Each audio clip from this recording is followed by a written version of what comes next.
So you've seen a lot of cycles, right? You saw the savings and loan crash, you saw Yes. the dot-com, you saw the 2007. There have been some big cycles in your time. And one of the classic, most wonderful expressions that we hear in real estate, the more you hear it, the more you know that it's time to start tightening your seatbelts. No, this time is different. Yeah. So my question is, you've seen the 70s, 80s, 90s, and the 2000s. Is it different? Like, what's different about what's going on in the world today in comparison to what you've seen, in a way that we can maybe understand what's headed towards us? I've been going to Federal Reserve news conferences since the news conferences began, which in the sort of historic timelines, not that long. They began in 2011. And that was under Bernanke, and then we had Yellen, and now we have Powell, of course. And the reason why I just want to dial in on that specifically is because the Federal Reserve, as we all know, has a dual mandate. In a way, it has a tertiary mandate as well, or a third part, which is financial stability. But the main two parts of that would be scale, which is never in perfect balance, is maximum employment and stable prices. Mm-hmm. And, we came out of the last expansion with an unemployment rate that went as low as 3.5%.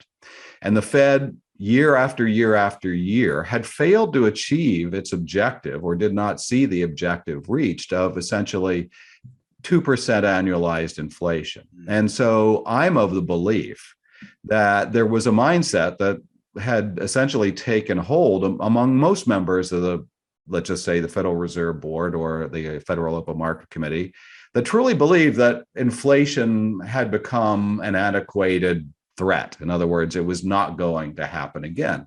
And of course, the constellation and convergence of the things that created the current circumstances could legitimately be argued to have been totally unforeseen, right? I mean, who had it on their bingo card that there'd be a pandemic that would cause supply chain disruptions that were followed by an invasion of Ukraine, which is a major, supplier in concert with Russia of such things as metals and wheat. Who had all those things on their bingo card? And then that, as we speak, we're probably bracing for 8% plus year over year annualized inflation at the consumer level. So, every second that we breathe, thank goodness, we'll be experiencing something that is different.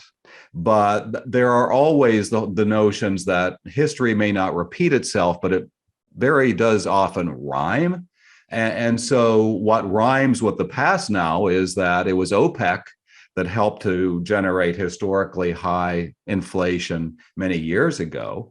And now it's OPEC plus. It's not just the so-called Arab oil cartel, and OPEC plus includes Russia. But it could well be that essentially limited supply of crude, et cetera, can legitimately be cited as one of the vectors or triggers for this next round or the latest round of inflation. So I would say that, we should be mindful of history. We should try to be as aware of history as we can be.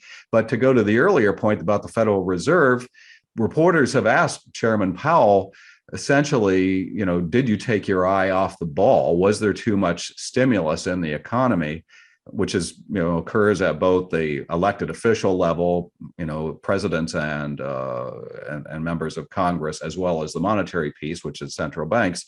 And his answer to that is, let's let the historians judge that. But I think that if somebody gave them a do-over, I think they would have reduced asset purchases much earlier, because they just ended those asset purchases in total here in the month of March of 2022. And they've only essentially pulled the trigger once on the federal funds rate hiking cycle. And we don't have a legitimate way of knowing how far they get up on that staircase, but it's a good bet right now that they're going to be going, they're going to be stepping up quite a bit. And so had they been more responsive or more aggressive in their tightening of monetary policy earlier, it's possible that we wouldn't have experienced this outsized inflation. Of course, the other part is, just to wrap that up, Federal Reserve doesn't have a tool in its toolbox to hire tens of thousands of truck drivers or individuals to unload the containers that are on ships not too far from where you're seated off the West Coast, doesn't have the tools to pump more crude oil or even to resolve those supply chain disruptions that are occurring across Russia and Ukraine. And certainly can't resolve the fear that exists out there that's also informing financial markets about the concern that, this could get worse before it gets better with respect to access to supplies.